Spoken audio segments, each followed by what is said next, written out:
The crystal chandelier cast prismatic light across the ballroom of the Harbor Club, where 200 guests had gathered to celebrate my parents' 30th wedding anniversary. I stood near the back, nursing a glass of champagne and wondering why I'd bothered to come at all. The answer was simple: hope. Despite 31 years of evidence to the contrary, I still harbored the foolish belief that someday my parents might see me as something other than their greatest disappointment.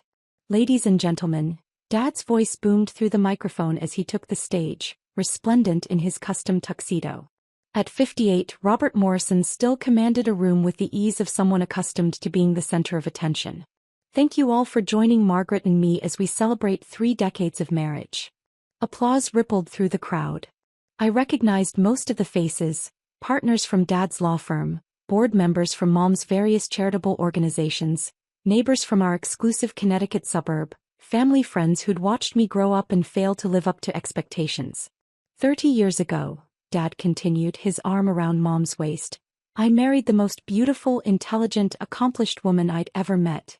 Margaret has been my partner in everything, in building our law practice, in raising our children, in creating the life we'd always dreamed of.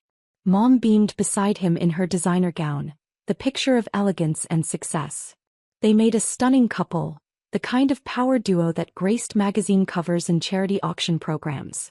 We've been blessed with 2 wonderful children, Dad said, and my stomach clenched in anticipation. Our son David graduated summa cum laude from Yale Law and is now a partner in our firm. He's married to the lovely Patricia, and they've given us 2 beautiful grandchildren. David waved from his table near the front, his Harvard MBA wife Patricia smiling graciously. They were the golden couple of the Morrison family, successful, photogenic, productive. Everything I wasn't. And then there's our daughter Rachel. Dad's tone shifted almost imperceptibly, taking on the patient disappointment I'd heard my entire life. Rachel chose a different path. She studied art in college, which we supported despite our concerns about career prospects. Here it comes, I thought, taking a larger sip of champagne. After graduation, Rachel decided to pursue freelance graphic design. We hoped it was a phase, something she'd outgrow as she matured and realized the importance of stability and professional success.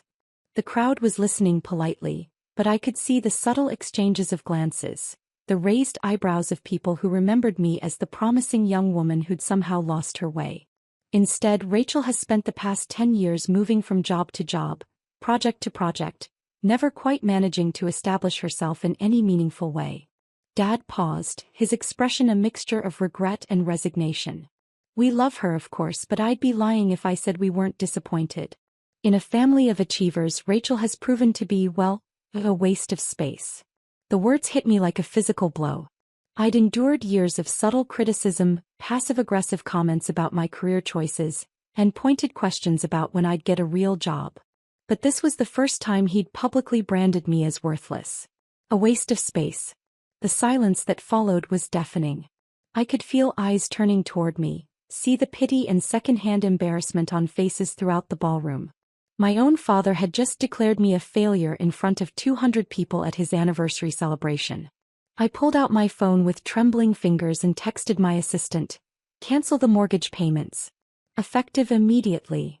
The response came back within seconds. "All of them? Are you sure?" "All of them.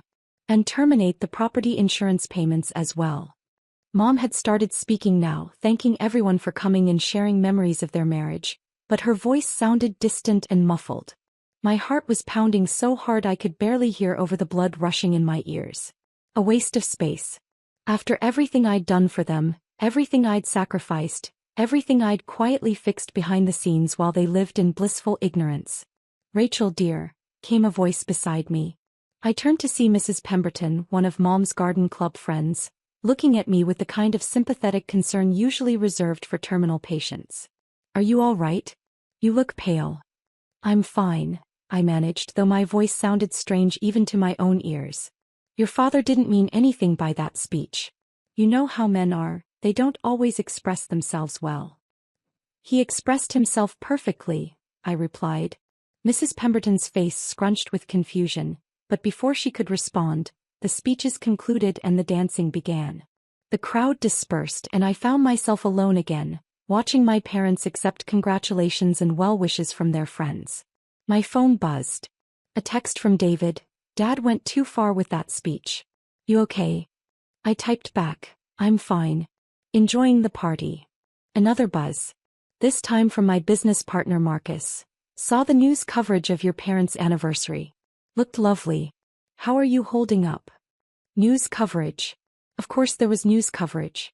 The Morrison anniversary was exactly the kind of high society event that made the lifestyle pages of the Connecticut papers. I was about to respond when I felt a hand on my shoulder.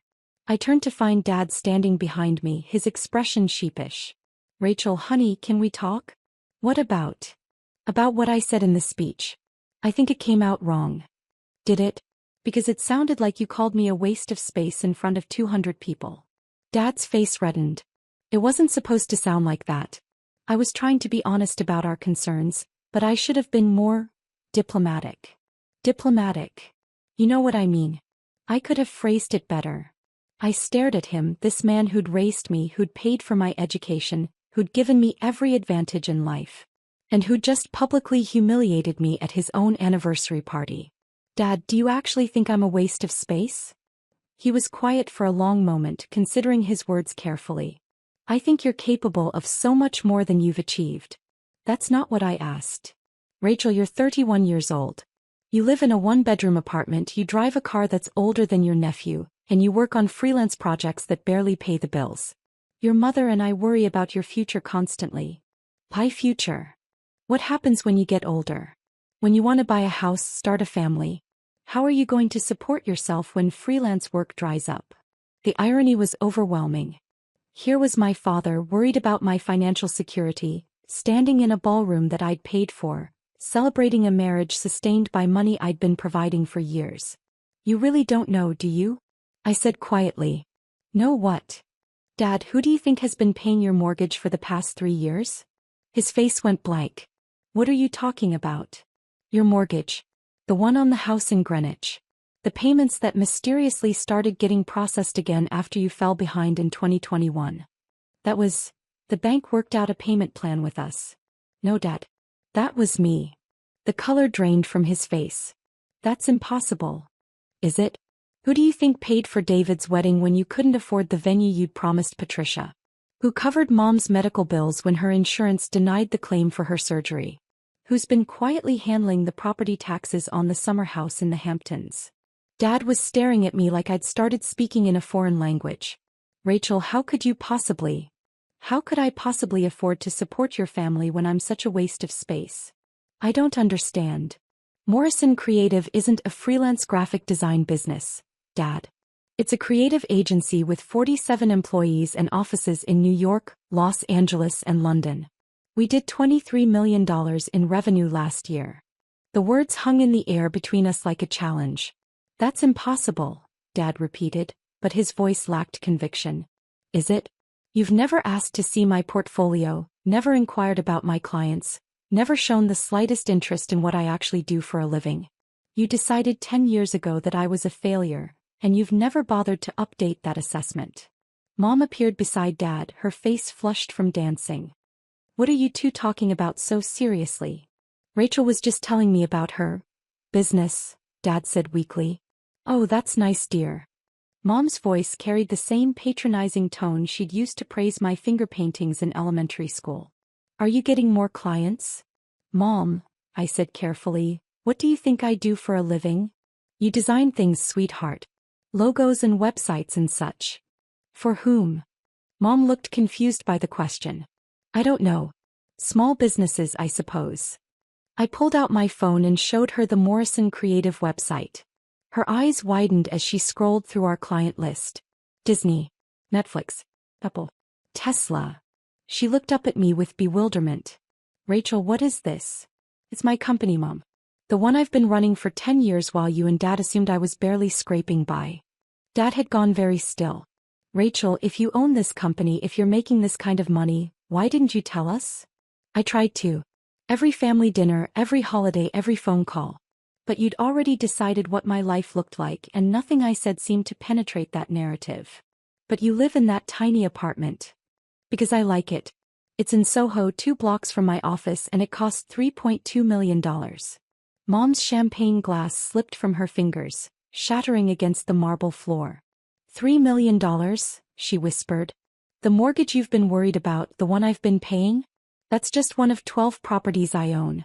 The others include a house in the Hamptons, not the one you rent every summer, but the estate 3 houses down that you've always admired. Dad was leaning against the wall now, looking like he needed medical attention. The wedding venue for David's reception, I continued. The one you thought you'd gotten such a good deal on? I own that too. The photographer, the catering company, the florist, they're all clients of mine. I made sure David got the wedding he wanted. Why? Mom asked, tears streaming down her cheeks. Why would you do all this without telling us? Because I wanted you to be proud of me for who I am, not for how much money I have. Because I hoped that someday you'd look at my life and see success, even if it didn't match your definition. We are proud of you, Dad said desperately. Are you? Because 20 minutes ago you called me a waste of space in front of 200 people. The accusation hung between us like a sword. I didn't mean it, Dad whispered. Yes, you did. You meant every word. You've been thinking it for years, and tonight you finally said it out loud. David appeared at our little group, his face concerned. What's going on? Mom looks like she's seen a ghost. David, I said calmly, how much do you think I'm worth? What kind of question is that? Just answer it.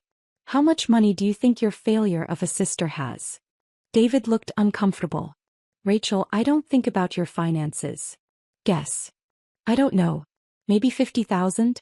You live pretty simply. Try $47 million. David's mouth fell open. $47 million in liquid assets, plus another $89 million in business equity and real estate holdings. The small group that had gathered around us went silent. I could see other party guests beginning to notice the drama unfolding near the back wall. That's not possible, David said flatly. I handed him my phone, showing him my portfolio dashboard. His face went through the same cycle of confusion, disbelief, and horror that Dad's had. Jesus Christ, Rachel. How long have you been rich? About 7 years. Successful? About 9 years. But you've all been so convinced I was failing that you never noticed I was succeeding. Patricia had joined our group now, along with several family friends who'd been drawn by the commotion. What's happening? Patricia asked. We're discovering that Rachel isn't who we thought she was, Mom said, her voice hollow. Mrs. Pemberton, who'd been listening with growing amazement, spoke up. Rachel dear, if you're so successful, why do you dress so simply? I looked down at my black dress, understated, elegant, and worth more than Mrs. Pemberton's car. Because I don't need clothes to validate my worth. But your apartment, your car. I like my apartment. It's beautiful and convenient. And my car runs perfectly. Why would I replace something that works? The mortgage payments, Dad said suddenly, as if remembering where this conversation had started. You said you canceled them. I texted my assistant 20 minutes ago. As of tonight, you're responsible for your own housing costs. But we can't afford. Then you'll need to figure something out. Sell the house, downsize, ask David for help. I'm sure the family achiever can handle it. The cruelty in my voice surprised even me, but I was past caring about being nice. Rachel, you can't just cut us off, David said. Mom and Dad are depending on that help. Are they? Because as of tonight, they think I'm a waste of space. Why would you want help from someone like that? The ballroom had gone quiet around us. Other guests were openly staring now, sensing drama but not understanding its scope. Ladies and gentlemen, I said, raising my voice so everyone could hear. I'd like to thank you all for celebrating my parents' anniversary tonight. I'm Rachel Morrison, the waste of space you heard about in the speech. A murmur of discomfort rippled through the crowd. I'm also the founder and CEO of Morrison Creative, the agency that designed the marketing campaigns for half the brands you use every day. We're responsible for the Disney Plus launch campaign, the Tesla Cybertruck reveal, and the Netflix rebrand you've been seeing everywhere. The murmur grew louder, confused. I'm worth approximately $136 million. I own 12 properties across 3 states, and I've been quietly supporting my parents' lifestyle for the past 3 years while they complained about my lack of success. The ballroom erupted in shocked conversation. But as of tonight, that support ends. My parents prefer to have me as a disappointment rather than as a daughter, so I'm giving them what they want. I turned to Mom and Dad, who were staring at me with expressions of pure horror. You'll have 90 days to make alternative arrangements for the mortgage, property taxes, and insurance. After that, you're on your own. Rachel, please, Mom whispered. We can work this out. Can we? Because the speech tonight wasn't an accident, Mom. It was the culmination of 31 years of disappointment in me. I'm tired of being the family failure, so I'm resigning from the position. I kissed both their cheeks gently, the way I had as a child after bedtime stories. Happy anniversary. I hope the rest of your marriage is everything you deserve. As I walked through the ballroom toward the exit, conversations stopped in my wake. I could hear whispers, fragments of shocked discussion, the sound of a family's reputation rearranging itself in real time. My phone was buzzing constantly, texts from David, calls from Mom, voicemails from Dad. I turned it off and drove home to my $3.2 million tiny apartment, where I poured myself a glass of wine that cost more than my parents thought I made in a month. The irony wasn't lost on me. I'd spent 10 years building an empire while my family saw only failure. I'd supported their lifestyle while they worried about my future. I'd succeeded beyond their wildest dreams while they planned interventions to save me from myself. But tonight, for the first time in my adult life, I'd told them exactly who I was. A waste of space. Worth $136 million. The morning brought consequences. David called at 7 a.m., his voice tight with panic. Rachel, we need to talk. Mom and Dad are in crisis mode. The mortgage payment is due next week and they don't have the money. That sounds like a problem for the family achievers to solve. Don't be like this. You can't just abandon them. I'm not abandoning them, David. I'm treating them exactly the way they've been treating me. By withholding financial support? By respecting their assessment of my capabilities. If I'm a waste of space, I clearly can't be trusted with important financial decisions. That's not what Dad meant, and you know it. Is it? Because he seemed pretty clear about my value to the family. David was quiet for a moment. How long have you been supporting them? Financially? 3 years. Emotionally? Never. I had no idea. None of you did. You were all too busy being disappointed in me to notice I was taking care of you. What do you want from us, Rachel? I want you to see me. Really see me. Not the daughter you wished I was, not the sister you think I should be, but the woman I actually am. We're seeing you now. Are you? Or are you just seeing the money? The question hung between us like a bridge neither of us was sure we could cross. Both, David admitted quietly. I'm seeing both. It was the first honest thing anyone in my family had said to me in years. Then maybe there's hope for us after all. What about Mom and Dad? They'll figure it out. They're intelligent, resourceful people. They just need to learn to solve their own problems instead of depending on their waste of space daughter. Rachel. I love them, David. I love all of you. But I'm done being invisible while paying for your lives. The conversation ended with David promising to talk to our parents about finding a way forward that didn't involve taking me for granted. 3 months later, Mom and Dad downsized to a smaller house they could actually afford. Dad took on more cases at the firm, Mom started consulting for other nonprofits, and they learned to live within their means. They also learned to ask about my work with genuine curiosity instead of thinly veiled concern. Tell us about the Netflix project, Mom said over dinner at my apartment, the first time they'd visited my home in years. How did you get that contract? It was a real question asked with real interest. For the first time in 31 years, I felt like they were talking to me instead of at me. It started with a cold email. I began and watched my parents listen to my story with the attention they'd never given it before. Family relationships, it turned out, required more than love. They required respect. And sometimes, you had to demand that respect by showing what life looked like without it. 6 months later, Dad called to ask my advice about a client's marketing needs. Not because he felt obligated to include me, but because he'd finally understood that his waste of space daughter was actually an expert in her field. Mom started introducing me at social events as my daughter Rachel, who owns Morrison Creative. No qualifiers, no explanations, no apologies. And David asked me to design the marketing materials for his run for district attorney. I want the best, he told me. And apparently the best is my sister.